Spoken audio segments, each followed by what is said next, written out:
Selamat malam, Bapak Ibu Saudara, Salam.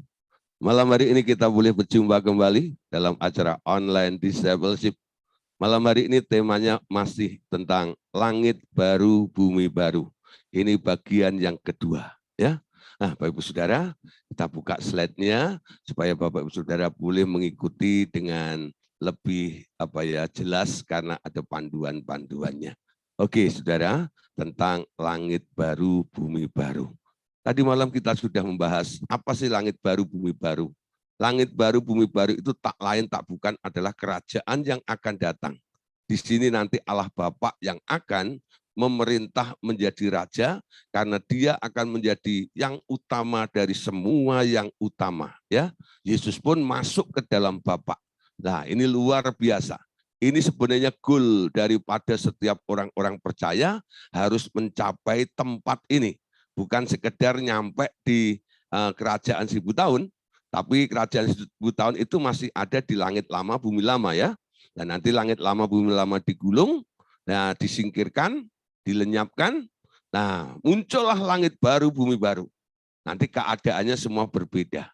Ya, kenapa? Semuanya serba baru. Dan ini tidak ada lagi yang hang-hang file-file itu nggak ada lagi ya. Semuanya akan berjalan dengan baik, normal, dan lancar. Kenapa? Yang membuat hambatan-hambatan, yang membuat gagal dan sebagainya itu sudah tersingkirkan semuanya. Virus-virus itu sudah dibersihkan semuanya, sehingga runningnya itu lancar ya. Larinya lancar, pertumbuhannya jadi lancar ke sana. Nah, saudara, ternyata ya, ketika kita kumpul di sini ini sebenarnya acara reuni. Reuni keluarganya Allah. Allah kembali berjumpa, kumpul dengan anggota-anggota keluarganya yang telah dipulihkan, alias sudah sempurna seperti Bapa di surga adalah sempurna. Nah, oleh sebab itu, malam hari ini kelanjutan daripada materi kita adalah arahan.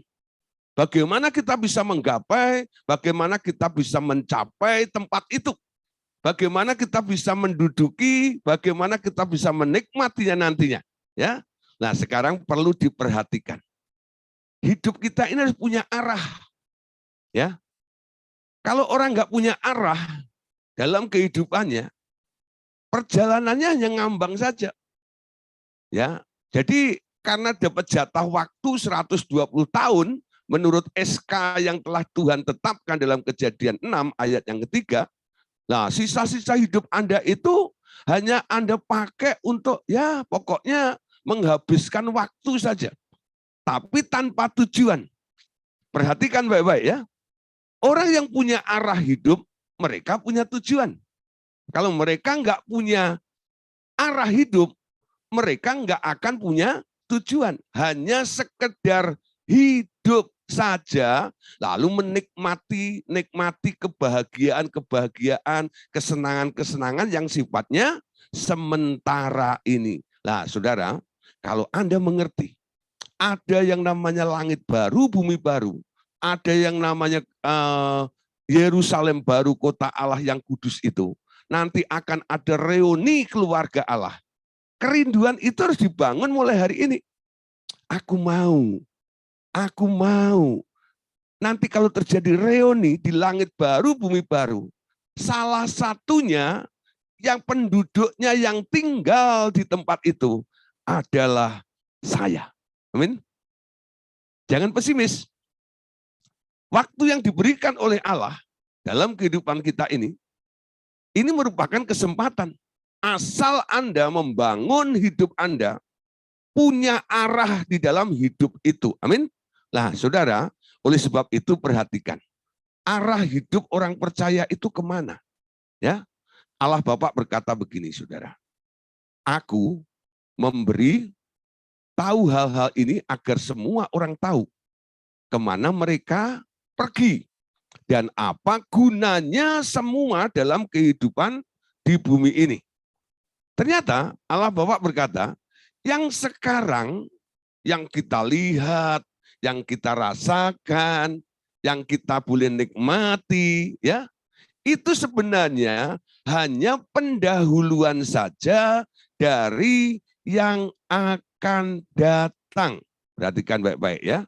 Jadi semua yang ada sekarang ini, yang boleh kita lihat, yang boleh kita alami bersama-sama, ini tak lain tak bukan hanya pendahuluan saja dari apa yang akan datang. Ya, nah saudara, jadi sekarang, jadi goalnya bukan apa yang Anda raih di dunia ini. Orang dunia meraih materi supaya kelihatan sukses di dunia ini. Suksesmu bukan perkara dunia. Ya, Anda boleh dikatakan sukses kalau Anda lolos dalam seleksi yang Bapak buat, sehingga nantinya kita akan berjumpa di langit baru, bumi baru itu semuanya. Ya, jadi jadikan sebuah pengertian bahwa semua yang terjadi, semua yang ada, yang boleh kita lihat, yang ada di sekitar kita, baik itu materi maupun makhluk-makhluk hidup, saudara Anda, keluarga Anda, suami Anda, istri Anda, anak-anak Anda, ya. Nah, saudara, memang kita harus membangun sosialisasi dengan mereka, ya. Tapi itu bukan tujuannya. Tujuannya adalah Anda akan masuk ke dalam langit baru, bumi baru itu. Ini hanya prolog. Ini hanya pendahuluan dari apa yang terjadi nanti yang akan datang tersebut. Nah, Allah Bapa memberi pesan lagi seperti ini, saudara. Persyaratan agar nantinya dapat lolos masuk ke dalam dunia yang akan datang itu amat tinggi, dan nampaknya ya persyaratan itu sangat sulit, saudara. Tetapi semua itu telah dikerjakan oleh Rohku. Manusia tak akan pernah mengerti keindahan akan datang yang sedang manusia tak akan pernah mengerti keindahan akan datang yang sedang kupersiapkan ini. Mereka hidup hanya untuk memenuhi kebutuhan mereka sesaat saja, ya. Jadi Allah Bapa itu sebenarnya sedang melihat keadaan yang terjadi dalam diri manusia ini. Dia miris, ya. Karena apa? Banyak manusia yang tidak pernah mengerti tentang keindahan akan datang yang sedang dia persiapkan itu. Dan manusia itu cenderung dalam hidupnya ini hanya mengejar, hanya mencari, ya, yaitu untuk hidup, ya, memenuhi kebutuhan mereka sesaat ini saja.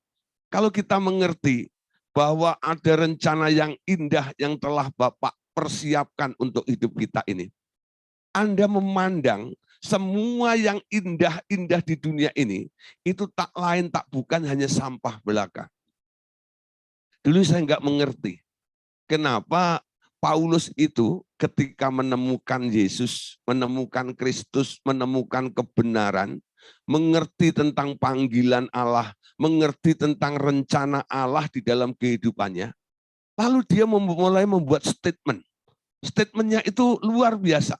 Dia berkata begini, sejak aku mengenal Kristus, apa yang dulu menjadi keuntungan bagiku, pasti yang keuntungan itu hal-hal yang indah, bukan? Hal-hal yang diharapkan oleh orang-orang lain juga, yang dikejar oleh orang-orang lain juga. Paulus berkata apa? Sejak aku mengenal Kristus, dulu yang menjadi keuntungan bagiku ini, sekarang aku anggap sampah belaka. Saudara, apa kira-kira saudara yang sedang dikatakan oleh Paulus tentang apa yang dulu menjadi keuntungan itu apa? Ya, itu yang dibilang cuan, cuan, you know? untung, hoki itu ya. Nah, saudara, itu yang dicari, itu yang dikejar oleh orang-orang itu. Paulus sekarang memandangnya dengan kacamata yang berbeda. Ya, dia bisa memilah. Sekarang dia bisa menilai. Ya, matanya tidak tertutup dengan materi, tapi dia bisa menembus dimensi yang lebih dalam lagi, yaitu tentang keindahan, ya, tempat, fasilitas yang akan disediakan oleh Bapa yang jauh lebih mulia, yang jauh lebih indah dari semua materi-materi dan keadaan yang ada di dunia saat ini. Amin. Paulus juga berkata ya, kalau dibanding dengan kemuliaan yang akan datang, kemuliaan yang sekarang ini nggak ada apa-apanya. Kalau Anda bisa berpikir, Anda bisa mengarahkan pikiran Anda seperti itu, membangun kerinduan seperti itu, pengertian itu bisa Anda mengerti, saya percaya saudara, kebutuhan, semua materi di sekitar kita ini, asal cukup bisa memenuhi kebutuhan Anda, ya sudah, Anda tidak akan menumpuk-numpuk dan waktumu Anda kuras untuk mengejar materi di dunia ini yang sifatnya hanya sementara saja. Tapi orang yang bijaksana, karena mengerti, punya arah tujuan, sekarang dia punya waktu untuk mengumpulkan nilai-nilai yang kekal, ya, untuk masuk ke dalam seleksi yang Bapak buat itu. Memang seleksinya sangat ketat, dan ini merupakan persyaratan yang sangat sulit ya. Dan kira-kira banyak sekali yang nantinya tidak akan lolos ke tempat itu. Walaupun sulit, saudara. Tadi Bapak katakan begini. Tetapi semua itu telah dikerjakan oleh Rohku. Ketika Anda bersama dengan Tuhan, anak-anak Allah itu adalah orang-orang yang dipimpin oleh Roh. Amin. Ketika hidupmu mulai dikendalikan oleh Roh, Roh itu akan membawa Anda kepada seluruh kebenaran. Artinya apa? Anda boleh melihat dengan benar, Anda boleh melakukan sesuatu dengan benar. Kenapa? Roh itu membawa Anda kepada hal-hal yang benar itu. Terus dari kebenaran kepada kebenaran. Roh itu membawa Anda. Itu yang saya alami dalam kehidupan saya. Ya, karena saya nggak mengerti kenapa saya sampai ada di titik seperti ini. Kalau dipikir-pikir, ya saya nggak mungkin ada di level seperti ini. Tapi Tuhan bawa saya ada di situ.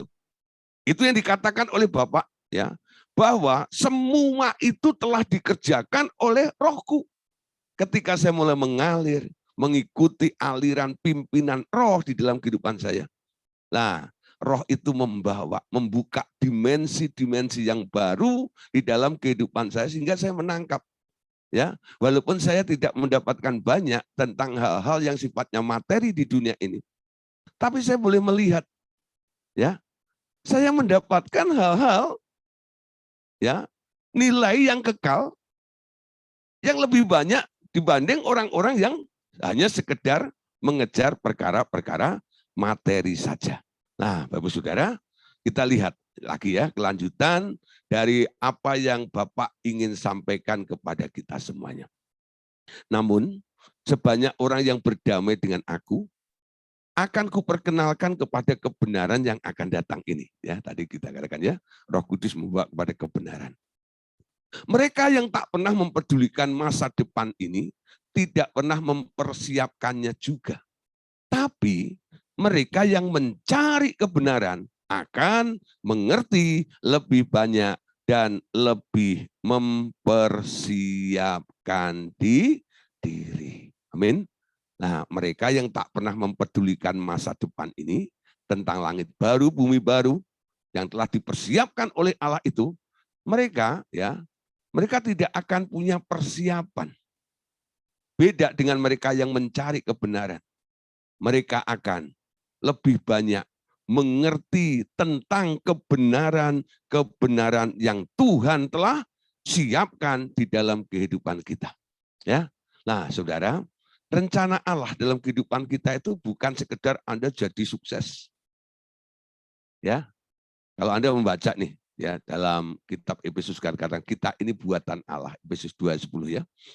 Diciptakan dalam Kristus Yesus untuk melakukan pekerjaan-pekerjaan yang baik yang telah dipersiapkan oleh Allah. Dan Dia mau supaya kita hidup di dalamnya. Di dalam apa? Di dalam rencana Allah. goalnya di mana? Rencana Allah itu goalnya di mana? Goalnya adalah Anda sampai kepada langit baru, bumi baru ini. Itu rencana dia, plannya. Siapa yang dipanggil, ya siapa yang dipilih, siapa yang dibenarkan, dan dia juga akan dimuliakannya. Amin. Jadi ada tahapan-tahapannya. Kalau sekedar masuk dalam panggilannya, Anda tidak terpilih, ya sudah berhenti di situ saja.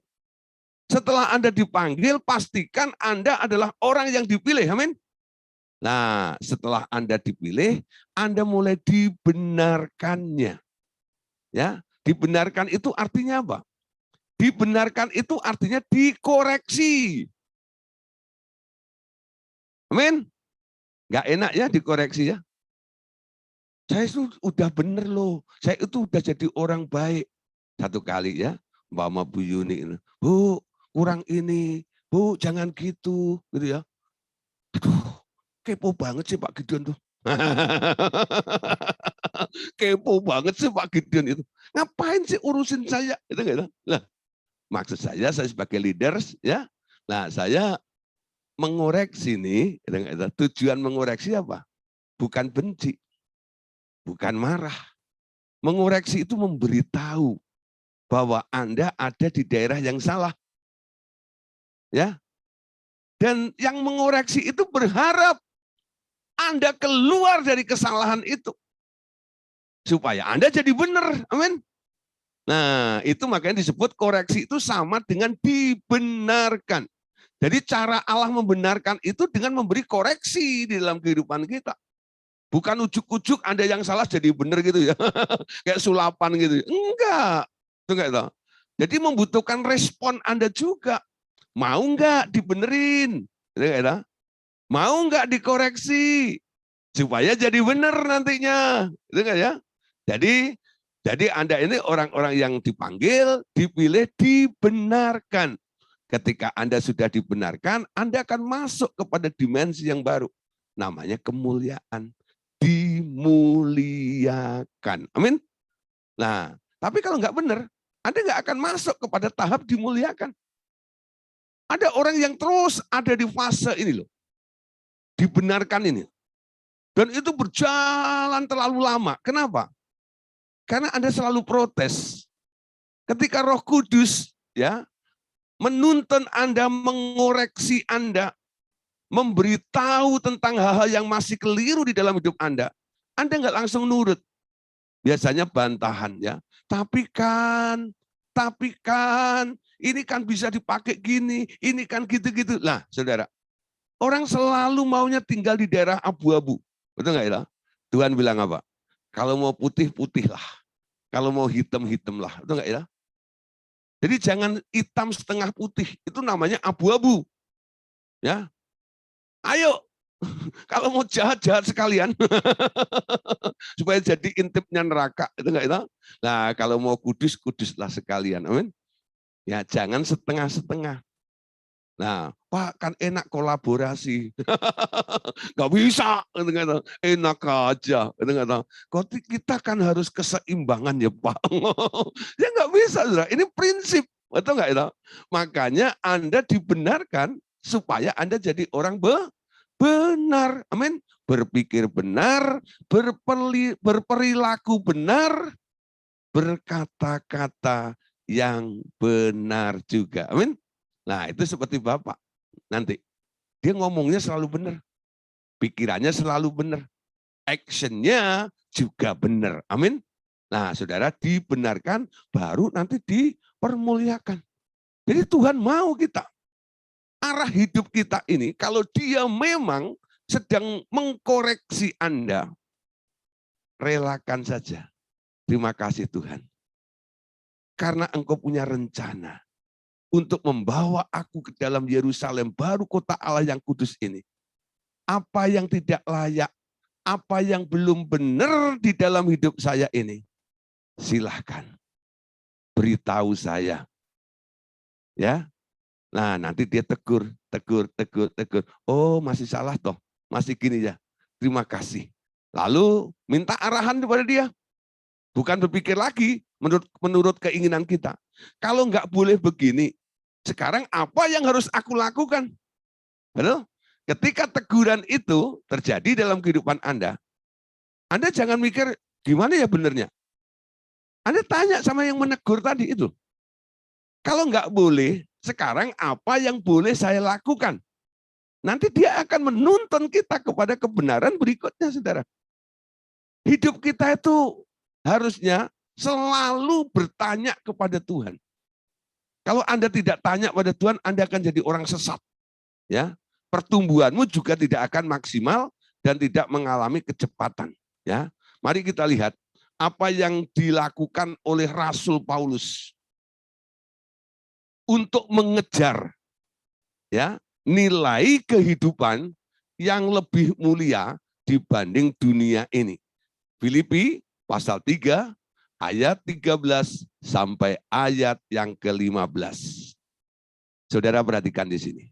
Saudara-saudara, aku sendiri tidak menganggap bahwa aku telah menangkapnya. Tetapi inilah yang kulakukan. Aku melupakan apa yang telah di belakangku dan mengarahkan diri kepada apa yang di hadapanku. 14. Dan berlari kepada tujuan. Ada tujuannya ya. Dia bukan sembarang berlari, tapi ada tujuan. Dan berlari-lari kepada tujuan untuk memperoleh hadiah, yaitu panggilan surgawi dari Allah dalam Kristus Yesus. Lalu ayat 15, Paulus itu menasihatkan kepada kita semuanya. Karena itu, marilah kita yang sempurna berpikir demikian. Amin. Berpikir apa? Berpikir seperti Paulus ini loh. Melupakan apa yang telah di belakang dan mengarahkan diri kepada apa yang di hadapannya. Serta dia berlari kepada tujuan untuk memperoleh hadiah, yaitu panggilan surgawi dalam Kristus Yesus. Ya, lalu diakhiri oleh Paulus, dan jikalau lain pikiranmu tentang salah satu hal itu, akan dinyatakan Allah juga kepadamu. Saudara, kalau Paulus bisa, Anda pun harus bisa. Yang perlu kita lakukan adalah menyamakan tekadnya. Tadi kita lihat ya, bahwa perhatikan arah hidup Anda. Arah hidupmu bukan melulu mengumpulkan hal-hal yang bersifat materi dan sementara. Tapi arah hidup kita sebagai orang percaya adalah mengejar apa yang memiliki nilai kekal yang telah Tuhan atau Bapa persiapkan di dalam kehidupan kita ini. Nah, saudara, bagaimana kita mencamkan ya, ketika kita berlari untuk menggapai apa yang Dia mau itu, apa yang harus kita lakukan dalam hari-hari ini? Dalam 1 Tesalonika 5 ayat 6 sampai ayat yang ke-10. Ini ditulis oleh Rasul Paulus juga. 1 Tesalonika 5 ayat 6 sampai ayat yang ke-10. Sebab itu, baiklah, jangan kita tidur seperti orang-orang lain, tetapi berjaga-jaga dan sadar. Sebab mereka yang tidur, tidur waktu malam, dan mereka yang mabuk, mabuk waktu malam. Tetapi kita yang adalah orang-orang siang, baiklah kita sadar, berbaju sirahkan iman dan kasih, dan berketopongkan pengharapan keselamatan. Perhatikan ayat 9. Karena Allah tidak menetapkan kita untuk ditimpa murka, tetapi untuk beroleh keselamatan melalui Yesus Kristus Tuhan kita, yang sudah mati untuk kita, supaya entah kita berjaga-jaga, entah kita tidur, kita hidup bersama-sama dengan Dia. Amin. Nah, saudara, kita ini orang-orang yang punya pengharapan. Pengharapan di dalam Dia. Amin. Dan Tuhan telah menetapkan kita. Ketetapannya apa? Tadi Paulus katakan karena Allah tidak menetapkan kita untuk ditimpa murka, tapi untuk beroleh keselamatan itu. Itu hatinya Allah. Tempat itu disediakan ya sebelum Dia memanggil Anda. Ketika Anda dipanggil, sebenarnya Anda sedang diarahkan. Kalau Anda mau nurut, nanti ada tempat yang boleh Anda tempati. Yaitu langit baru, bumi baru itu loh. Ya. Jadi ini bukan kerinduan dari diri kita. Dia yang rindu kita ada di tempat itu. Ya, sekali lagi ya.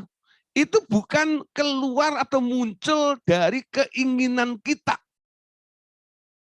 Tapi dia sendiri yang rindu kita kalau bisa, kalau boleh, kalau memenuhi persyaratannya, Anda boleh tinggal di tempat itu. Jadi idenya dari dia.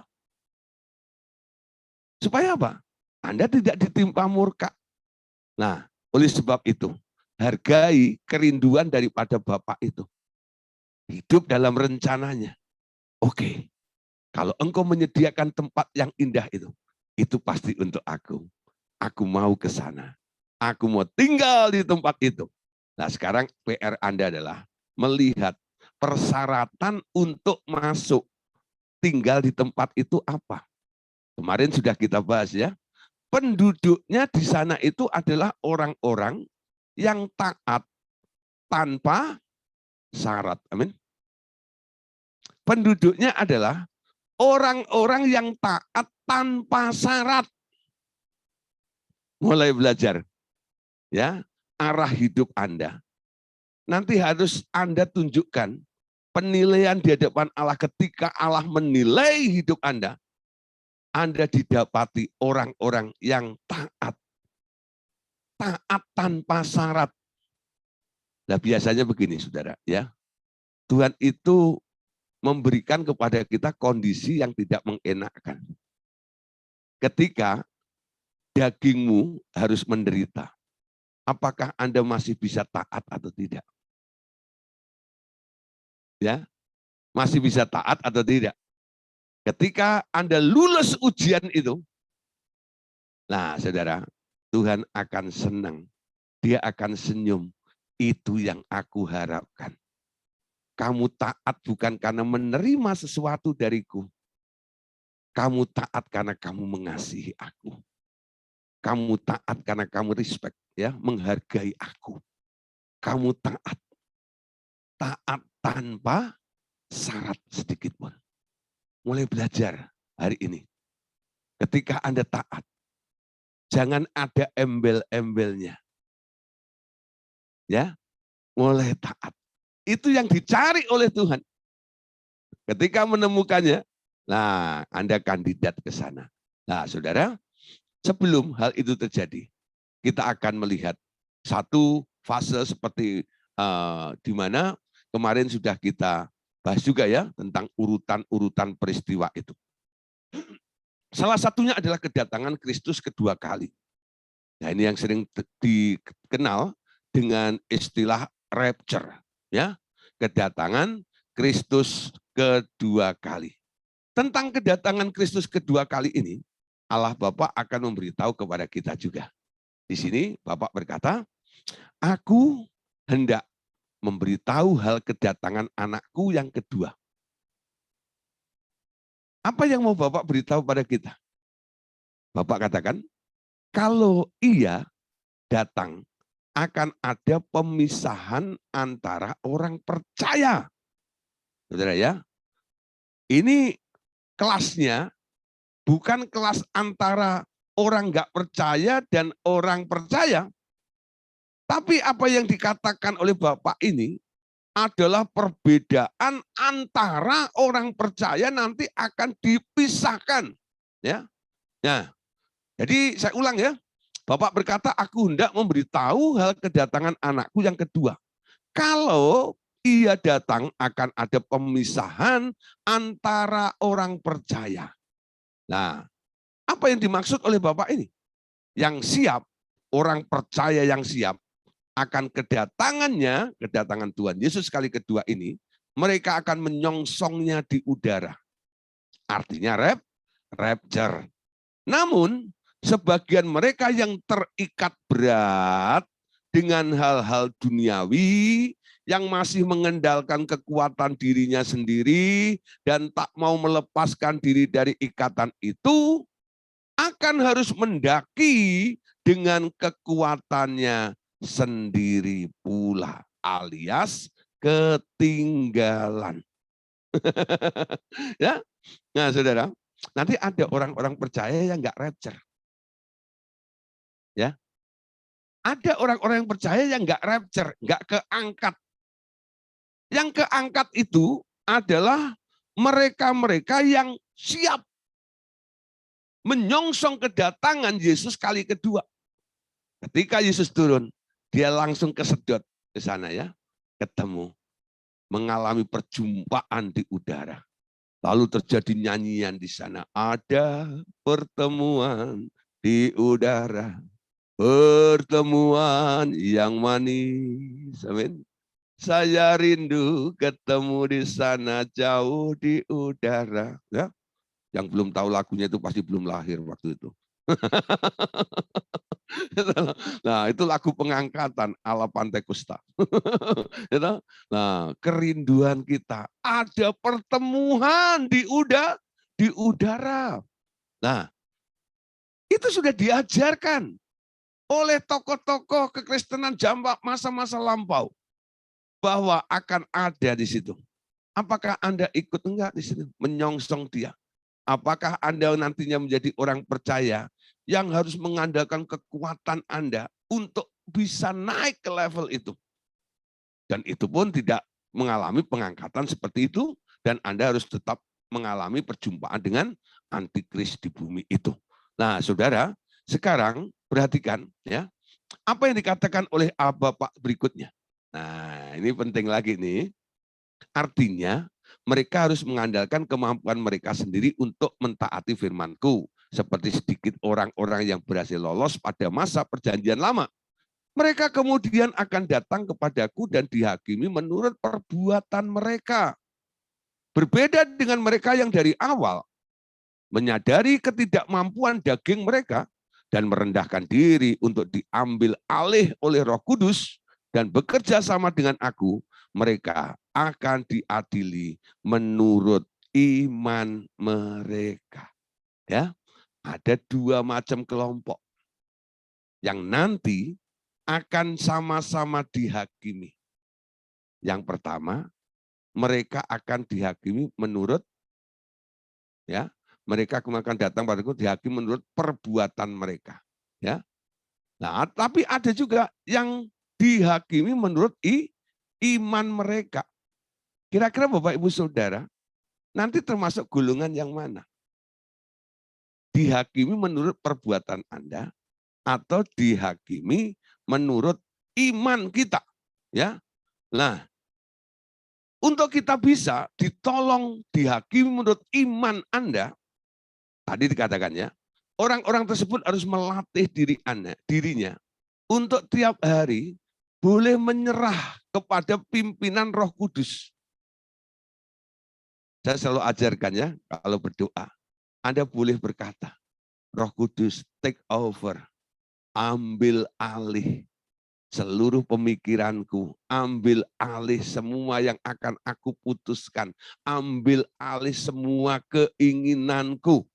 Ya, ada lagunya ya, oh ambil alih seluruh hidupku. Kira-kira yang ngarang lagu itu ngerti maksudnya atau enggak? Kira-kira nih, gitu loh. Ya, kau ambil alih seluruh hidupku. Gitu.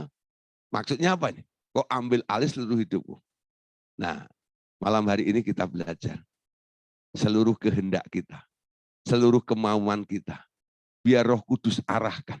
Ya, nah ketika semua dikerjakan karena Anda menurut tuntunan pimpinan Roh Kudus, nanti yang bertanggung jawab bukan Anda. Dia yang menuntun Anda, betul nggak? Tapi kalau segala sesuatu Anda upayakan sendiri, nanti dinilai menurut apa yang Anda lakukan. Itulah yang disebut perbuatan Anda. Jadi dasar Allah menghakimi Anda menurut perbuatan atau iman Anda ini tergantung saudara.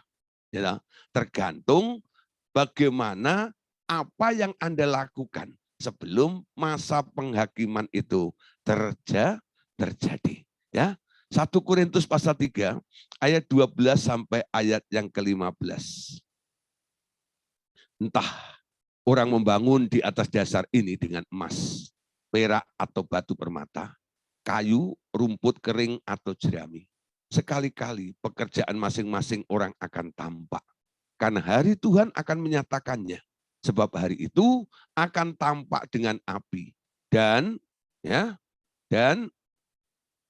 bagaimana pekerjaan masing-masing orang akan diuji oleh api itu.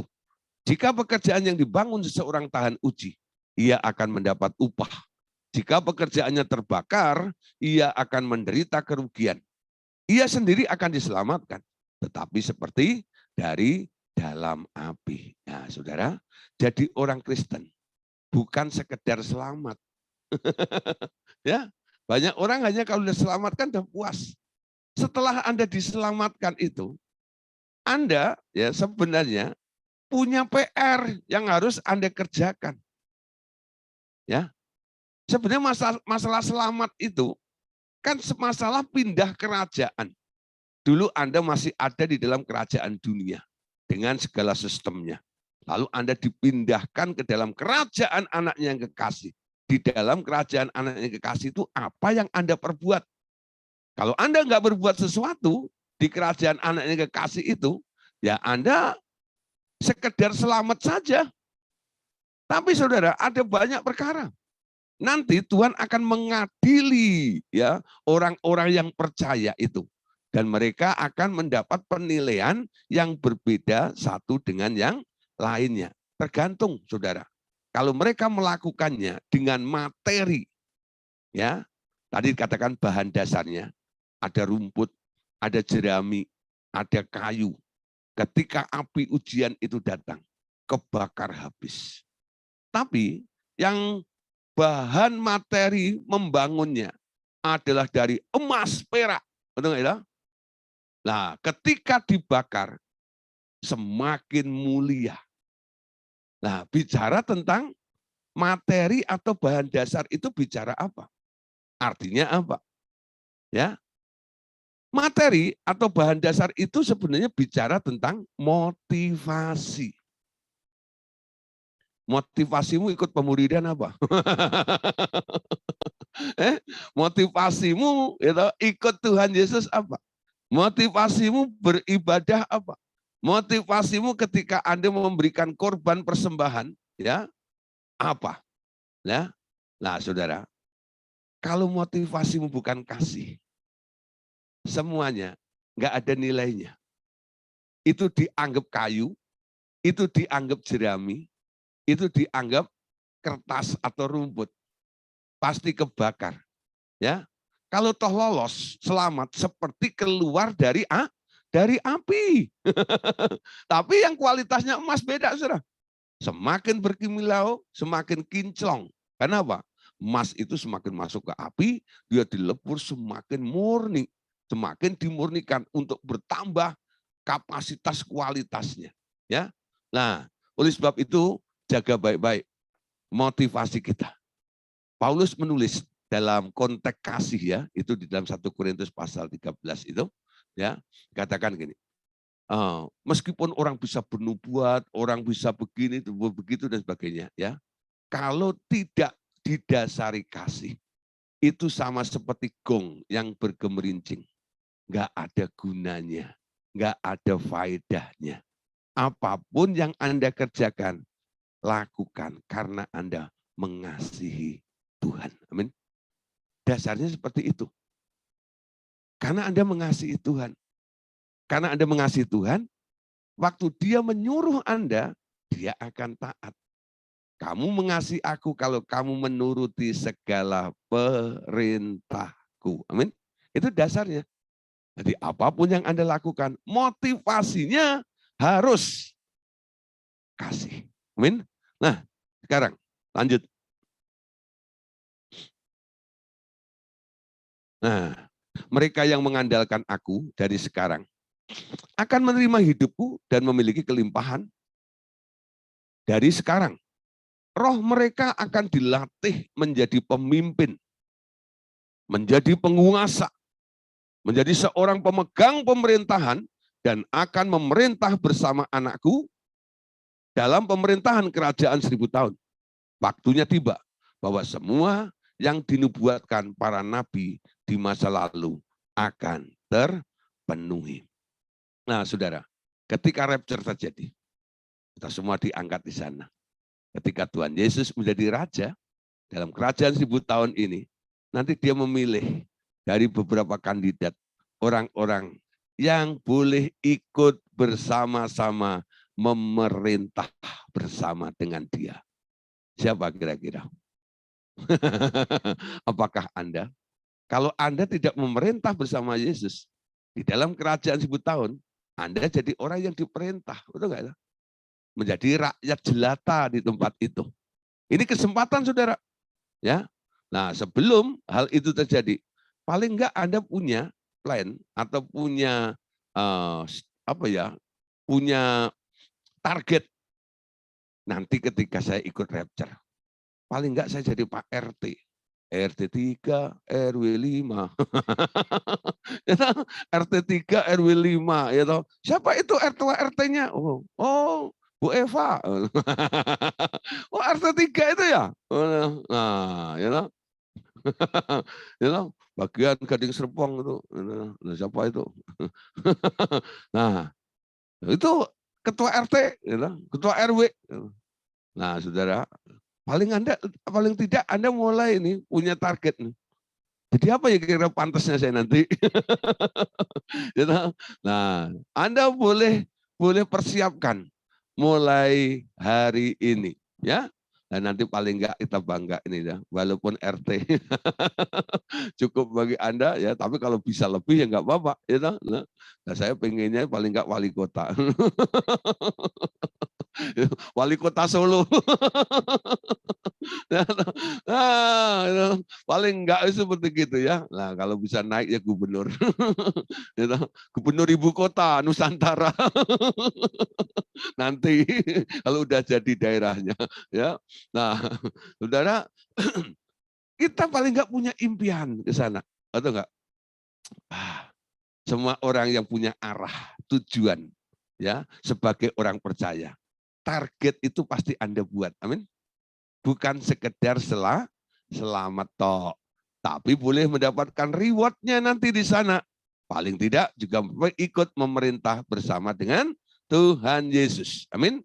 Nah, sekarang kita dilatih untuk menjadi pemimpin, untuk menjadi penguasa, untuk menjadi seorang pemegang pemerintahan yang akan memerintah bersama Tuhan Yesus di kerajaan 1000 tahun itu. Nah, saudara, kalau di RTM ini ya ada training ya, leadership dan sebagainya. Untuk apa?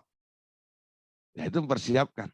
Kalau Anda bisa memimpin, menjadi seorang pemimpin, ya, selama di dunia ini Anda punya hati jiwa pemimpin dan Anda berbuat dengan kasih. Apa yang Anda lakukan dinilai oleh Allah. Ini patut diteruskan nanti. Di dalam kerajaanku, aku mau dia jadi pemimpin juga tuh.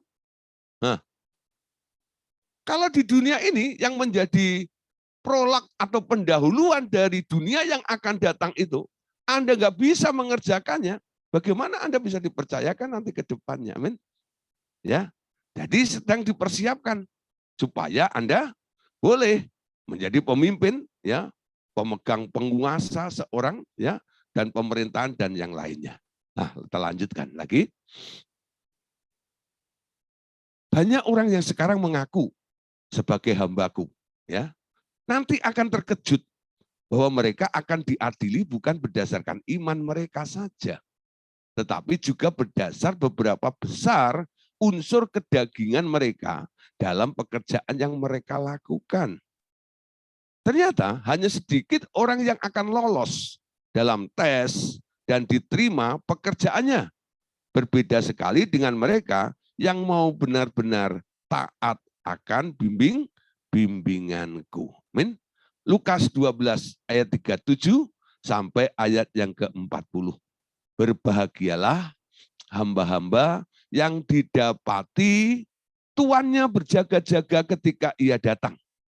Sesungguhnya aku berkata kepadamu, ia akan mengikat pinggangnya. Perhatikan di sini ya. Ia akan mengikat pinggangnya dan mempersilahkan mereka duduk makan. Dan ia akan datang melayani mereka. Apabila ia datang pada tengah malam atau pada dini hari dan mendapati mereka berbuat demikian, maka berbahagialah mereka. 39. Tetapi ketahuilah ini, jika tuan rumah itu tahu pukul berapa pencuri akan datang, ia tidak akan membiarkan rumahnya dibongkar. 40. Hendaklah kamu juga siap sedia, karena anak manusia datang pada saat yang tidak kamu duga. Perhatikan di sini ada kata mengikat pinggang dan siap sedia. Jadi Tuhan mau kita ini harus mengikat pinggang, ya, siap sedia. Apa saudara artinya mengikat pinggang Anda itu?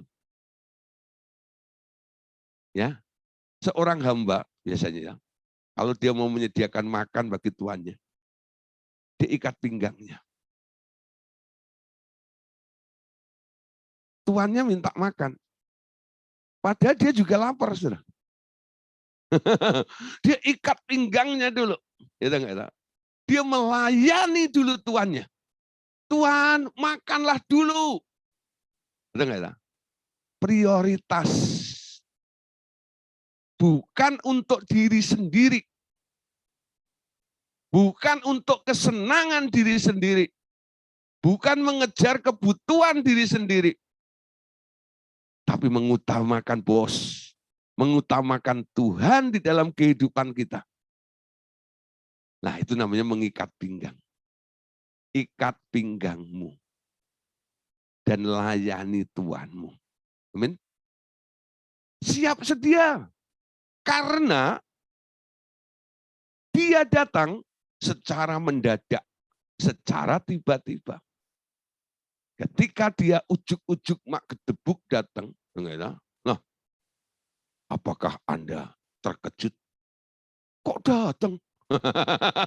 Tapi Anda sudah bilang, oh sudah gue tunggu dari tadi. Nah, beda ya. Respon ini beda. Ketika si tamu itu datang lalu Anda kaget, artinya Anda nggak siap kedatangan tamu.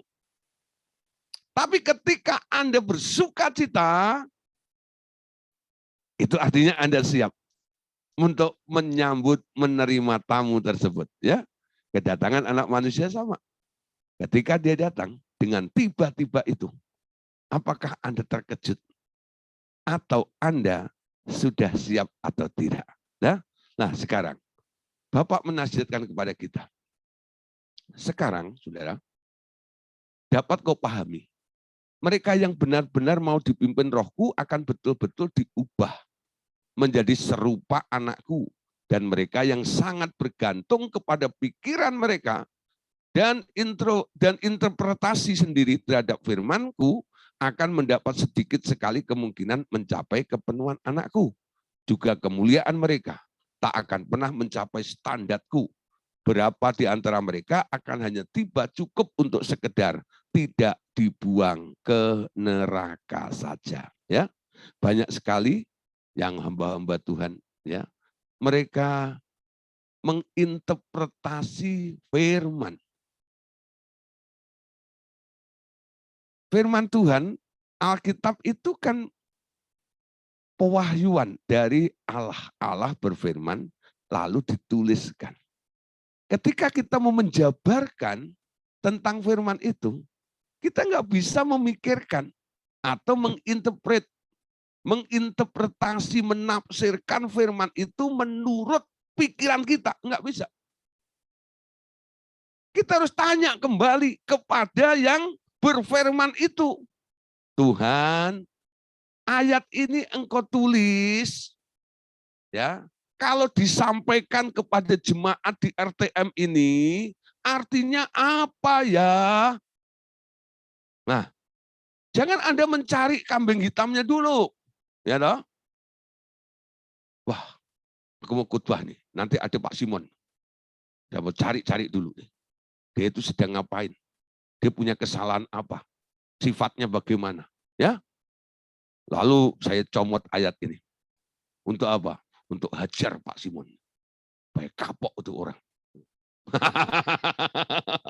Nah, saudara.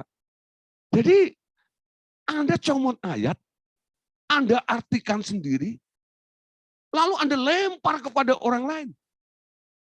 Ada orang lain bilang, Pak, ini cocok nih, memang saya begitu. Nah, tapi saudara, ini bukan Roh Kudus yang menegur.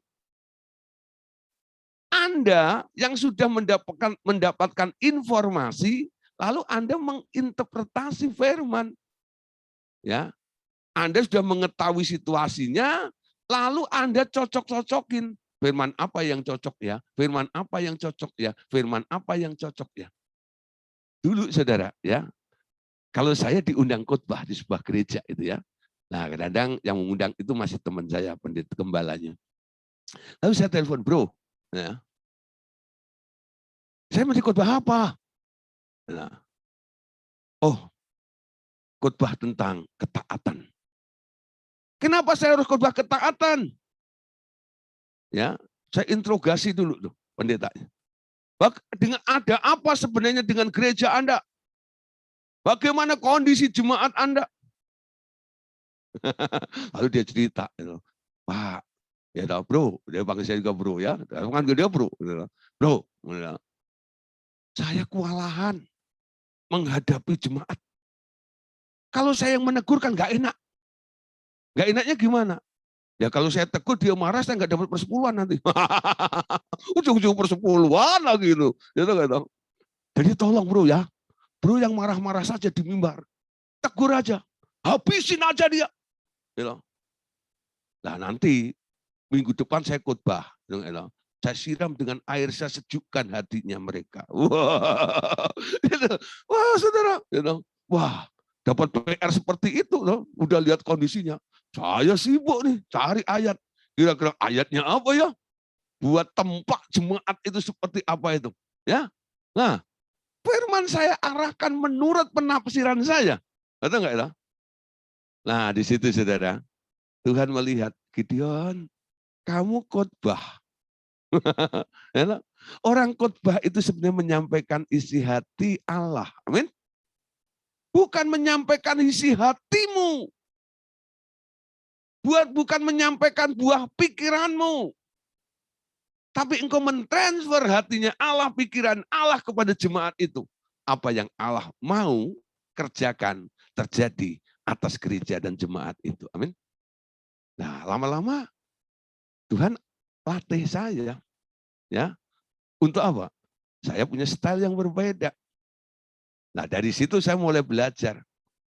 Saya sudah tidak terlalu banyak menginterpretasi firman. Tuhan bikin situasinya.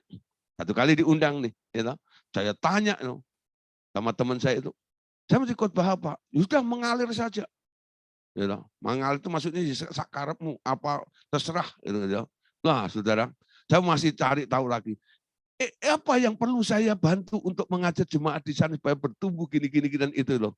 Udah, apa saja. Gitu. Tetap aja ngomong apa saja. Dan herannya, saudara, mulai hari Kamis, saya persiapan khotbah. Ya, itu materi khotbah di laptop saya itu kan ratusan jumlahnya. Ya, saya bolak-balik, saya cek kira-kira yang cocok mana untuk gereja teman saya ini. Ya, itu satu ekor pun, ya, satu materi pun, dari materi khotbah saya itu nggak ada yang saya sampaikan. Ya, saya mencoba bikin bahan khotbah baru.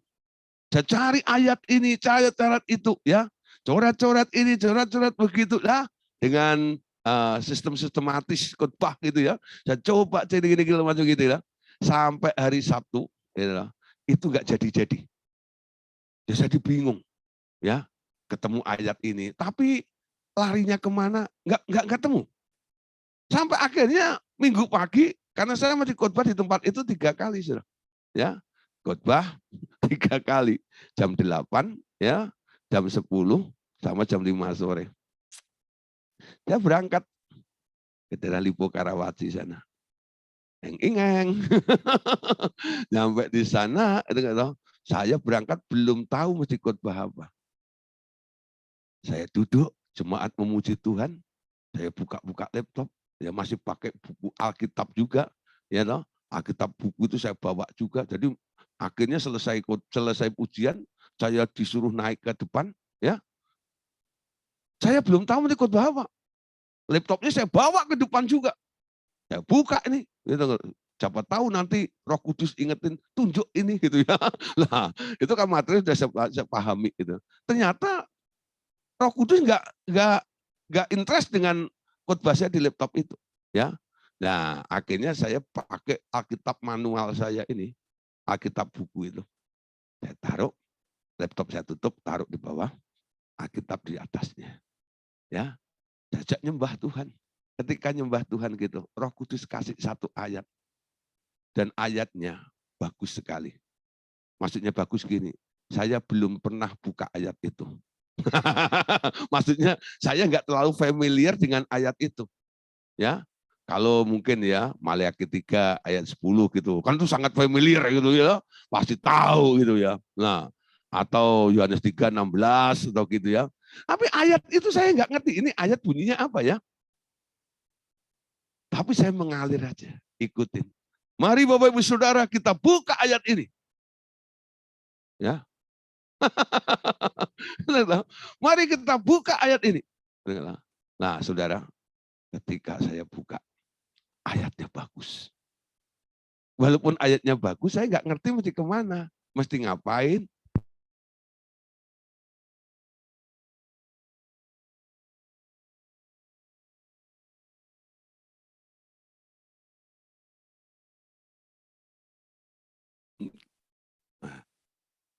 Oke, puji Tuhan ya, tinggal sedikit lagi.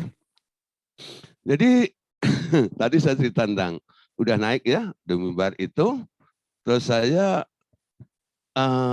dapat ayat yang bagus tadi ya.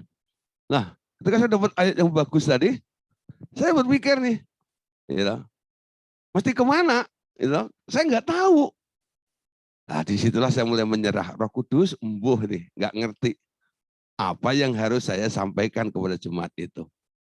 Ketika saya baca ayat itu, ketika saya sedang membaca, Roh Kudus mulai memberikan penjelasannya. Ketika saya menjelaskan, Roh Kudus kasih lagi tambahan ayatnya, saudara. Nah, mulai saat itu saya punya pengalaman, saya cerita dengan Pak Andreas. Pak Andreas bilang, itu artinya dia ambil alih supaya kamu nurut sama dia. Nah, lalu Pak Andreas bikin seminar nih, ya. Pak Andreas mulai bikin istilah begini. Sebenarnya kalau orang khotbah itu ya, Tuhan, khotbahlah melalui mulut saya. Jadi orang khotbah itu bukan mengkhotbahkan tentang Tuhan, bukan. Orang berkhotbah itu mulutnya disetir oleh Allah sendiri. Dia yang mau berkhotbah dari hidup kita ini loh.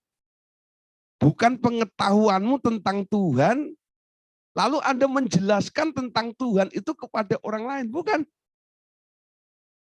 Tuhan, silahkan berkhotbahlah hari ini. Nah, beda ya. Kalau dulu konsepnya, saya cari tahu tentang Tuhan, lalu saya bagikan kepada orang lain. Ditambah interpretasi ini dan itu. Sekarang saya berpikir, Tuhan, apa yang engkau akan khotbahkan? Engkau mau bicara apa? Taruh isi hatimu di hatiku. Taruh pengertianmu di pikiranku. Ketika saya berpikir, bukan pikiranku. Ketika ada satu hal yang muncul di hati, bukan isi hatiku. tapi pikiranmu dan kehendakmu yang jadi. Itu yang Tuhan ingin. Itu yang Tuhan mau terjadi di dalam kehidupan kita ini. Ya. Nah, makanya tadi dikatakan di sini ya, dalam apa yang dikatakan oleh Bapak itu. Nah, dia berkata di sini ya, sekarang dapat kau pahami mereka yang benar-benar mau dipimpin Rohku akan betul-betul diubah menjadi serupa anakku, dan mereka yang sangat bergantung kepadaku, benar enggak ya? Dan mereka yang sangat bergantung kepadaku pada pikiran mereka dan interpretasi sendiri terhadap firmanku akan mendapat sedikit sekali kemungkinan mencapai kepenuhan anakku. Ya, nah orang-orang yang selalu memakai interpretasi ini, nanti mereka hanya sekedar tidak dibuang ke neraka saja, alias cukup selamat tapi nggak mendapatkan penilaian daripada Allah. Nah sekarang selanjutnya dalam 2 Korintus pasal 3 ayat 18. Dikatakan, kita semua mencerminkan kemuliaan Tuhan dengan muka yang tidak berselubung, ya. Karena kemuliaan itu datangnya dari Tuhan yang adalah Roh.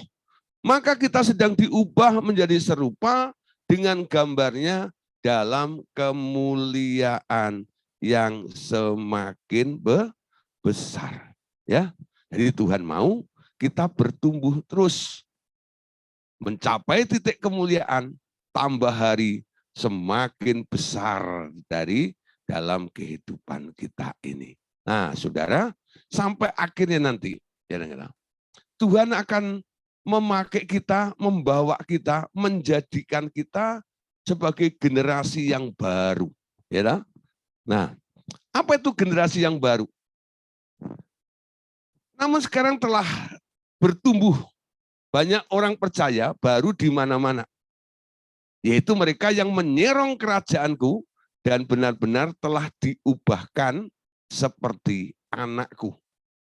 Mereka telah hadir di seluruh dunia dan menjadi terang di tengah kegelapan. Bekerja di bawah tanah dan menghasilkan banyak buah. Bersabar dan menanggung banyak tekanan. Mereka tidak pernah membiarkan dirinya dikenal secara umum. Namun mereka bekerja lebih keras dan menghasilkan lebih banyak buah daripada mereka-mereka yang menjadi terkenal dan menjadi tokoh-tokoh masyarakat. Ya, nah saudara, sekarang generasi baru ini yang Tuhan mau buat dalam kehidupan kita ini adalah orang-orang yang mau bertumbuh, ya, terus dalam kehidupannya untuk apa? Menyerong kerajaan itu, mencari kebenaran demi kebenaran, sehingga hidupnya mulai diubahkan, ya, semakin hari semakin mulia. Nah, orang-orang seperti ini sudah tak perlu lagi pengakuan dari orang lain. Mereka mulai bekerja di bawah tanah, ya, tidak mencari popularitas. Nah, sekarang kita yang ada di RTM ini khususnya, ya, biarlah kita menjadi generasi atau orang-orang yang dipercaya oleh Tuhan, hamba-hamba Allah yang tanpa wajah. Itu ya istilahnya, tanpa wajah. Nggak perlu pengakuan dari orang lain. Ya, nggak perlu pengakuan dari orang lain. Biarkan. Yang penting Anda kerjakan, pekerjaan Tuhan berjalan. Habis itu Anda dilupakan, oh enggak masalah. Ya, yang penting proyeknya Tuhan digolkan dan Anda ya ikut ambil bagian dalam pelayanan itu. Nah, saudara, enggak perlu Anda mengejar menjadi tokoh selebritis, ya. Wah, hamba Tuhan gitu ya. Nah, saudara, kadang-kadang orang tanya sama saya, wah, ya, sekarang udah mau jadi selebritis ya, upload YouTube dan sebagainya.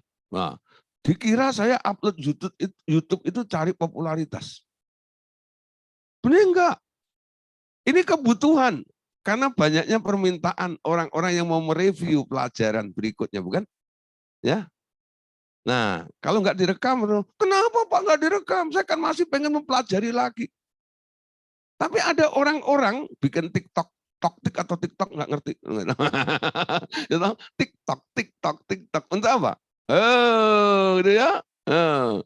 Nah, waduh, di sini nih. Kita bukan itu tujuannya, ya toh. Kalau ada YouTube-nya dan sebagainya itu bukan untuk popularitas, bukan. Tapi untuk membekali Bapak Ibu Saudara.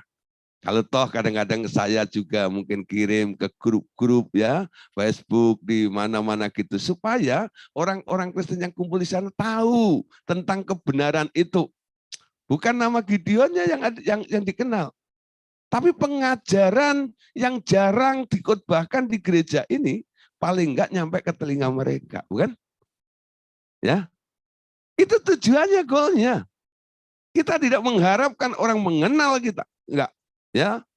Nah, kalau mereka membutuhkan untuk bimbingan lanjut, lalu bekerja sama dengan kita, ya it's okay, kita bantu. Memang itu salah satu misi daripada kita untuk membangun tubuh Kristus dimanapun berada. Ya, jadi kalau ada gereja-gereja yang membuka hati, membuka diri untuk kami boleh membantu untuk mendewasakan jemaat-jemaat mereka, ya kami siap. Ada tim yang sudah kami siapkan untuk membantu gereja-gereja tersebut. Nah, kami punya materinya, kami mengerti bagaimana rencana Tuhan dan kami bagikan juga kepada mereka. Ya, kalau saya bikin seminar hamba-hamba Tuhan kadang-kadang, ya, kadang-kadang saya kumpulkan dana sedikit demi sedikit, lalu sudah sampai gini kumpulkan hamba-hamba Tuhan itu biayanya nggak murah, ada sampai 100 juta lebih ya. Nah, tapi saya lakukan seperti ini bukan untuk popularitas. Wah, hebat ya khotbah di depan pendeta-pendeta. Oh, bukan. Supaya bapak-bapak pendeta itu tahu tentang adanya perkara ini. Tentang meleset dari target, ya, langit baru, bumi baru. Kita sampaikan, ya. Saya bayar harganya, ya. Supaya apa? Tuhan dimuliakan. Bukan di sini. Peringatkan timmu agar mereka hidup dengan rendah hati. Nah ini warningnya. Agar nanti ditinggikan dan tidak menginginkan menjadi tokoh umum atau public figure. Mereka akan menderita lebih banyak sengsara untuk hal-hal yang tidak kekal daripada yang seharusnya dibanding mereka yang rendah hati. Amin. Nah, nggak usah jadi public figure. Tetap humble, rendah hati. Nah, sekali lagi, ya, dapat kamu pikirkan program ini sebagai hal yang ekonomis, kata Bapak. Artinya apa? Kenapa dikatakan program yang ekonomis? Keluarkan biaya sedikit mungkin untuk memperoleh lebih banyak hal. Ya, keluarkan biaya sesedikit mungkin untuk memperoleh lebih banyak hal. Terus selanjutnya, bayar saja apa yang wajib kau bayar. Tapi hemat-hemat untuk tidak membayar hal-hal yang tak perlu. Kemuliaan dunia ini tak ada hubungannya sedikit pun dengan kemuliaan yang di dalam kerajaanku. Ya, saudara, kalau Anda harus membayar, bayar. Tapi jangan bayar apa yang tidak harus Anda bayar. Kalau itu memang biayanya, harga yang harus Anda bayar untuk sesuatu, di mana proyek Tuhan harus terjadi di muka bumi ini, bayar. Walaupun harus keluar dari kocek Anda sendiri. Amin. Ayo saudara. Jadi bukan sekarang menjadi hamba Tuhan yang cari cuan. Cari untung. Bukan. Betul nggak ya? Jadi mutunya sekarang. Apa yang bisa aku lakukan untuk Tuhan? Ya, kalau harus aku bayar. Bayar. Paulus, saudara, dia mengatakan, ya, saudara, darahku sudah mulai tercurah. Betul nggak? Itu bayar. Apa yang bisa Anda bayar? Bayar, saudara. Ya, bayar apa yang perlu Anda bayar dan jangan bayar apa yang tidak perlu Anda bayar. Jadi semua yang dipersediakan, ya dipercayakan oleh Tuhan dalam kehidupan Anda ini. Tuhan percayakan sesuatu, di suatu hari Anda membutuhkan untuk membayarnya, Anda bisa bayar. Ya. Nah, Matius 5 ayat yang ketiga. Khotbah di bukit Tuhan Yesus ini memperingatkan kepada kita. Berbahagialah orang yang miskin di hadapan Allah, karena merekalah yang mempunyai kerajaan surga. Tuhan tidak bilang berbahagialah orang yang kaya. Tuhan tidak bilang berbahagialah orang yang hebat. Tuhan tidak bilang berbahagialah orang yang terkenal. Tapi dia berkata berbahagialah orang yang miskin di hadapan Allah. Amin. Setiap hari kita harus punya jiwa yang miskin di hadapan Allah. Amin. Jiwa yang miskin di hadapan Allah selalu butuh Tuhan. I need you, Lord. Tuhan, aku butuh Engkau. Aku perlu Engkau, Tuhan. Dengar,